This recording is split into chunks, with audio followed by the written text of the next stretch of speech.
Chapitre 35. Moïse convoqua toute l'assemblée des enfants d'Israël et leur dit : « Voici les choses que l'Éternel ordonne de faire. On travaillera 6 jours, mais le 7e jour sera pour vous une chose sainte. C'est le sabbat, le jour du repos, consacré à l'Éternel. Celui qui fera quelque ouvrage ce jour-là sera puni de mort. Vous n'allumerez point de feu dans aucune de vos demeures le jour du sabbat. » Moïse parla à toute l'assemblée des enfants d'Israël et dit : « Voici ce que l'Éternel a ordonné. Prenez sur ce qui vous appartient une offrande pour l'Éternel.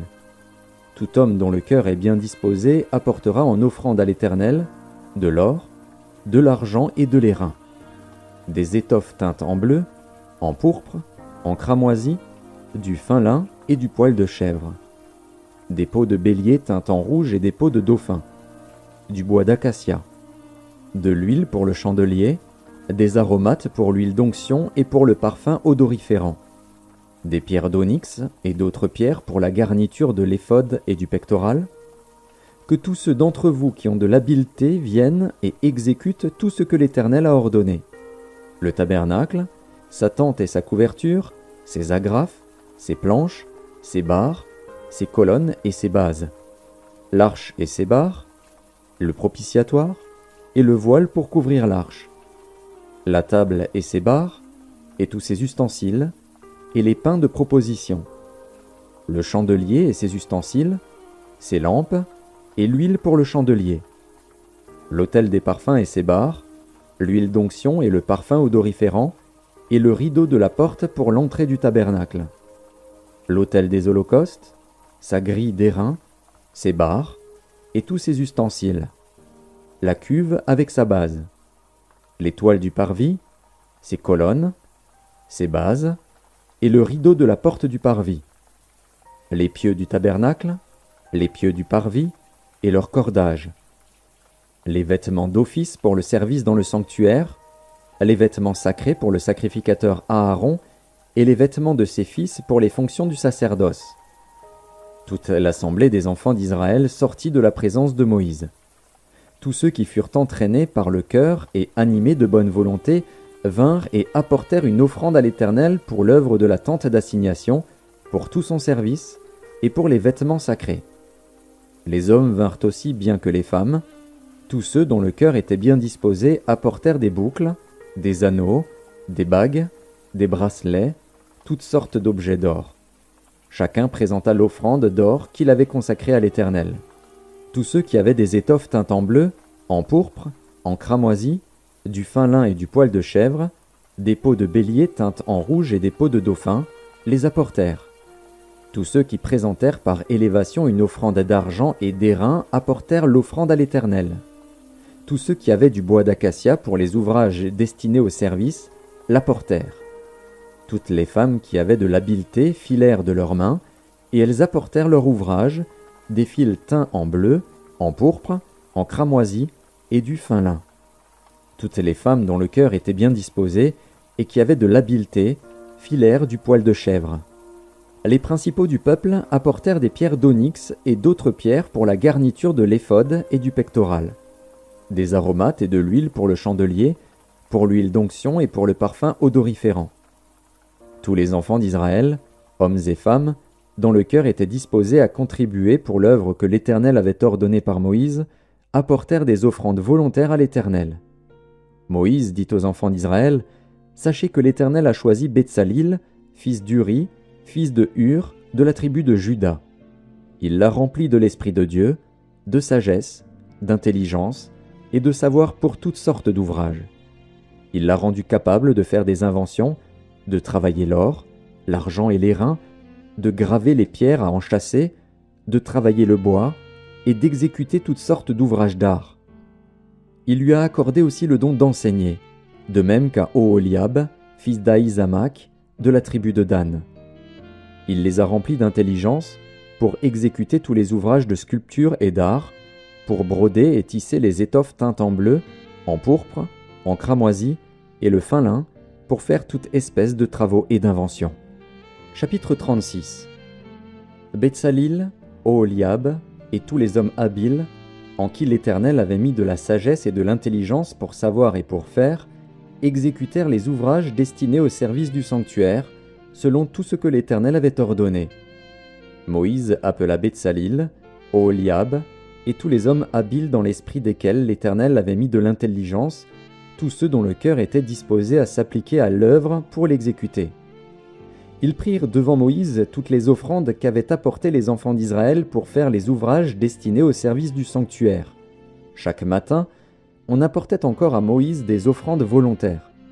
Alors tous les hommes habiles, occupés à tous les travaux du sanctuaire, quittèrent chacun l'ouvrage qu'ils faisaient et vinrent dire à Moïse : « Le peuple apporte beaucoup plus qu'il ne faut pour exécuter les ouvrages que l'Éternel a ordonné de faire. » Moïse fit publier dans le camp que personne, homme ou femme, ne s'occupa plus d'offrandes pour le sanctuaire. On empêcha ainsi le peuple d'en apporter. Les objets préparés suffisaient, et au-delà, pour tous les ouvrages à faire. Tous les hommes habiles, qui travaillèrent à l'œuvre, firent le tabernacle avec 10 tapis de fin lin retors et de fil bleu, pourpre et cramoisi. On y représenta des chérubins artistement travaillés. La longueur d'un tapis était de 28 coudées, et la largeur d'un tapis était de 4 coudées. La mesure était la même pour tous les tapis. 5 de ces tapis furent joints ensemble. Les 5 autres furent aussi joints ensemble. On fit des lacets bleus au bord du tapis terminant le premier assemblage. On fit de même au bord du tapis terminant le second assemblage. On mit 50 lacets au premier tapis, et l'on mit 50 lacets au bord du tapis terminant le second assemblage. Ces lacets se correspondaient les uns aux autres. On fit 50 agrafes d'or, et l'on joignit les tapis l'un à l'autre avec les agrafes. Et le tabernacle forma un tout. On fit des tapis de poil de chèvre pour servir de tente sur le tabernacle. On fit 11 de ces tapis. La longueur d'un tapis était de 30 coudées, et la largeur d'un tapis était de 4 coudées. La mesure était la même pour les 11 tapis. On joignit séparément 5 de ces tapis, et les 6 autres séparément. On mit 50 lacets au bord du tapis terminant un assemblage, et l'on mit 50 lacets au bord du tapis du second assemblage. On fit 50 agrafes d'airain pour assembler la tente, afin qu'elle formât un tout. On fit pour la tente une couverture de peau de bélier teinte en rouge, et une couverture de peau de dauphin, qui devait être mise par-dessus. On fit les planches pour le tabernacle, elles étaient de bois d'acacia, placées debout. La longueur d'une planche était de 10 coudées, et la largeur d'une planche était d'1 coudée et demie. Il y avait pour chaque planche 2 tenons, joints l'un à l'autre. L'on fit de même pour toutes les planches du tabernacle. On fit 20 planches pour le tabernacle, du côté du midi. On mit 40 bases d'argent sous les 20 planches, 2 bases sous chaque planche pour ces 2 tenons. On fit 20 planches pour le second côté du tabernacle, le côté du nord, et leurs 40 bases d'argent, 2 bases sous chaque planche. On fit 6 planches pour le fond du tabernacle, du côté de l'Occident. On fit 2 planches pour les angles du tabernacle dans le fond. Elles étaient doubles depuis le bas et bien liées à leur sommet par un anneau. On fit de même pour toutes aux 2 angles. Il y avait ainsi 8 planches, avec leurs bases d'argent, soit 16 bases, 2 bases sous chaque planche. On fit 5 barres de bois d'acacia pour les planches de l'un des côtés du tabernacle, 5 barres pour les planches du second côté du tabernacle, et 5 barres pour les planches du côté du tabernacle formant le fond vers l'Occident. On fit la barre du milieu pour traverser les planches d'une extrémité à l'autre. On couvrit d'or les planches, et l'on fit d'or leurs anneaux pour recevoir les barres, et l'on couvrit d'or les barres. On fit le voile de fil bleu, pourpre et cramoisi, et de fin lin retors. On le fit artistement travaillé, et l'on y représenta des chérubins. On fit pour lui 4 colonnes d'acacia, et on les couvrit d'or. Elles avaient des crochets d'or, et l'on fondit pour elles 4 bases d'argent. On fit pour l'entrée de la tente un rideau de fil bleu, pourpre et cramoisi, et de fin lin retors. C'était un ouvrage de broderie. On fit ces 5 colonnes et leurs crochets, et l'on couvrit d'or leurs chapiteaux et leurs tringles. Leurs 5 bases étaient d'airain. Chapitre 37. Betsalil fit l'arche de bois d'acacia. Sa longueur était de 2 coudées et demie, sa largeur d'1 coudée et demie, et sa hauteur d'1 coudée et demie. Il la couvrit d'or pur en dedans et en dehors. et il y fit une bordure d'or tout autour. Il fondit pour elle 4 anneaux d'or, qu'il mit à ses 4 coins, 2 anneaux d'un côté et 2 anneaux de l'autre côté.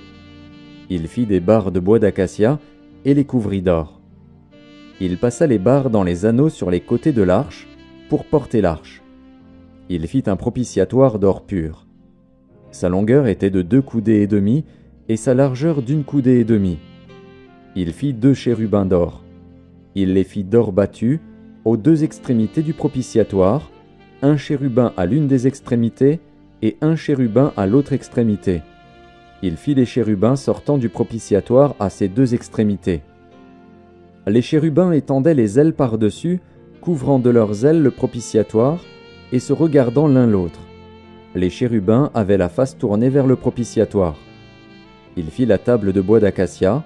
Sa longueur était de 2 coudées, sa largeur d'1 coudée et sa hauteur d'1 coudée et demie. Il la couvrit d'or pur, et il y fit une bordure d'or tout autour. Il y fit alentour un rebord de 4 doigts, sur lequel il mit une bordure d'or tout autour. Il fondit pour la table 4 anneaux d'or, et mit les anneaux aux 4 coins, qui étaient à ses 4 pieds. Les anneaux étaient près du rebord, et recevaient les barres pour porter la table. Il fit les barres de bois d'acacia, et les couvrit d'or, et elles servaient à porter la table.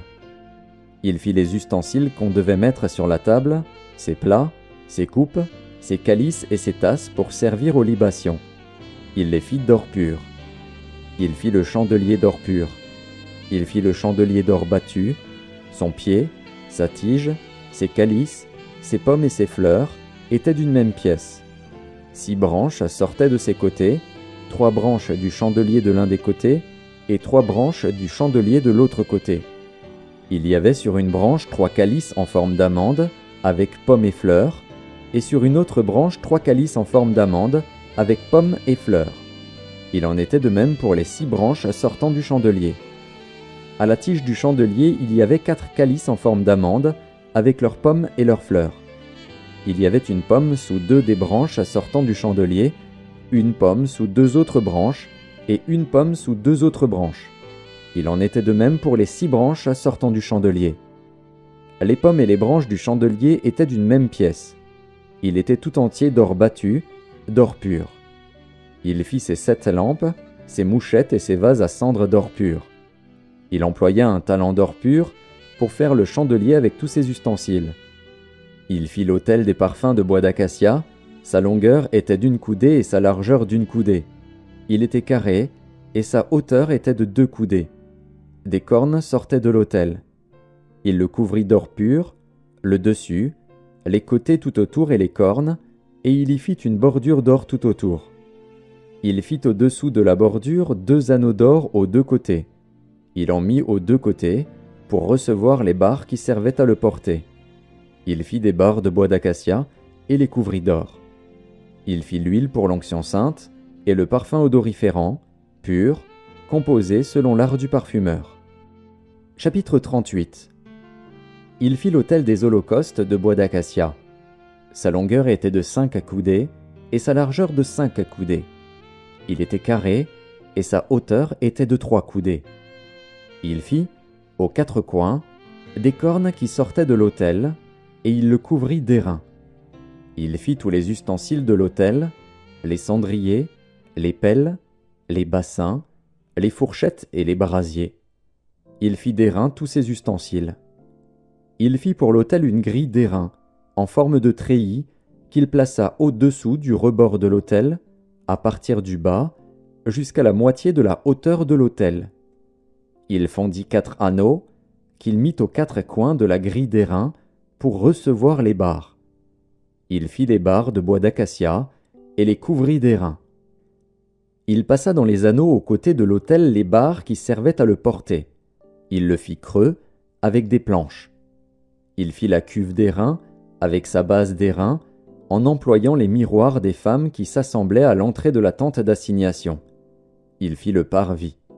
Du côté du midi, il y avait, pour former le parvis, des toiles de fin lin retors, sur une longueur de 100 coudées, avec 20 colonnes posant sur 20 bases d'airain.